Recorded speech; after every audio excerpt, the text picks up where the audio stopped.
Developments in Memphis over the weekend where Ja Morant was suspended 1 game for conduct detrimental to the team. Sources tell ESPN's Charania the move stemmed from a heated post-game exchange with first-year head coach Tuomas Iisalo. That was after Friday's loss to the Lakers. Here's what Ja said back on Friday. What went wrong for you today? Go ask the coaching staff. Do you feel like, there was anything you could do differently, I guess? You go ask them. They had a whole spiel in here, so. From the outside, and the outside may be wrong, but from the outside, it didn't look like you had your usual energy tonight. Go ask the coaching staff why. Okay. You feel like you should play more? Go ask the coaching staff. Should I play more or not? What could have been done? What could have been done different to get a different outcome, other than asking the coaching staff? According to them, probably don't play me. Honestly, that's what basically the message was after. So it's cool. The coaching staff message was It's it? cool, man. This was Morant's 3rd time being suspended in his career. He was previously suspended for a total of 33 games in 2023 for incidents involving guns. We now bring in Charania with more. Shams, with Ja returning tonight as the team hosts the Pistons, where does this relationship between the Grizzlies and Ja stand at the moment? As it stands right now, George, both Ja Morant and the Grizzlies head coach Tuomas Iisalo want to move on. They want to move past this. Ja Morant will be in the lineup tonight against the Pistons at home on this back-to-back. But there's no doubt that both of these sides, player and coach, are going to have to navigate a level of tension here. Everything around the Grizzlies culminated post-game after that loss to the Lakers on Friday night. There was an exchange between Iisalo and Morant in the locker room, and Iisalo actually called out Ja Morant in front of the entire team, players, teammates, and staffers, challenging Morant on his leadership and his effort. And Morant responded in a way that the team deemed inappropriate and dismissive toward Iisalo. And so that led to that suspension of 1 game.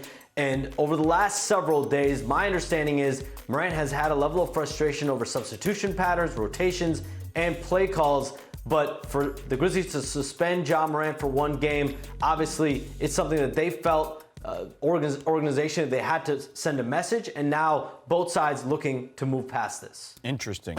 Interesting stuff for sure. Sham, stick around because we'll have more from you in just a moment. All right, let's stick with Ja here. He'll be back, as we heard earlier, that tonight, and the Grizzlies host the Pistons. So, Bobby, how does Memphis move forward here with Ja? Well, they're going to have to.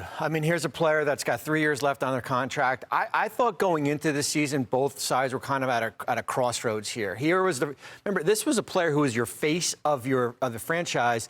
We had him back in 2022. Future power rankings, what we do, number 1. Right. This was the future looked so bright in Memphis. It starts with availability, of course, him being healthy. He is right now, except for that suspension. He's shooting 15% from the 3-point line. Yikes. Over in that Laker game here. But for both sides to move on, they're going to need each other, right? Like, for what happened Friday night, he basically he pouted the second half of the game. He pouted when he didn't get in the game, and he certainly took himself off the court towards the end there. They're going to need each other. Even if we get to a point where Ja Morant says, I don't want to be here anymore, his trade value can't plummet to the point where it is right now. It's been a bad tune on Beale Street since training camp. Ja didn't play in the preseason. Jaren didn't play in training camp, and he played in 2 preseason games. So then Coach Iisalo also brings in 3 new assistants. Right. And they're trying to get their offense together. And then you got a ton of young guys there, right? Mm-hmm. So then the season starts, and they're used to Ja and Jaren. They like playing together. Last season, they played 21 minutes per game together.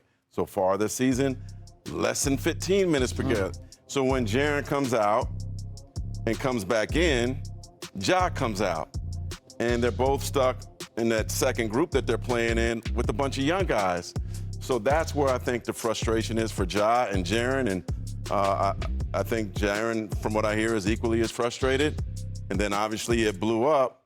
And so now you got this new coach trying to get things together. And then he says the organization made a decision that's aligning with our standards. I don't know. I'm curious to see what Ja says before or after the game tonight. But it's going to be tough to get on the same page. And one quick thing, Zach Edey's been out, right? So they don't have that guy, pick and roll.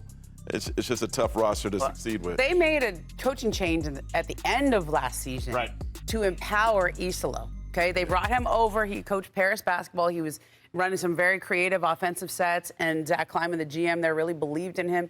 He was supposed to run the offense last year. They had Taylor Jenkins was the head coach, and there was another man named Noah LaRoche who ran player development, but he was also kind of running the They ran like a read and react system. So there was a little bit of too many cooks in the kitchen, and they fired Taylor Jenkins and LaRoche because they wanted Iisalo to run his stuff. And so he has been empowered. That was the point of the coaching change, and that's what they're doing here is backing this guy. But to me, when you're a new head coach in this league, a lot of the stuff he's running is a little different. It's very creative, and people like the stuff that he is running, but you got to get buy-in. And it's one thing for young players to buy in because this is what their job is, but it's another thing to get superstars to buy in, and clearly that's not what's happening so far. Yeah, it's more egalitarian and less isolation or pick and roll heavy. But all right, it was for young guys to buy in than the vets. All right, it was a busy weekend on the injury front, and some big names are sidelined. Shams is back with us here. Trae Young and Anthony Davis both dealing with setbacks. In Dallas with Anthony Davis, he has a low-grade calf strain, out at least 2 games. So he sat Saturday's game in Mexico City against the Pistons. He's out again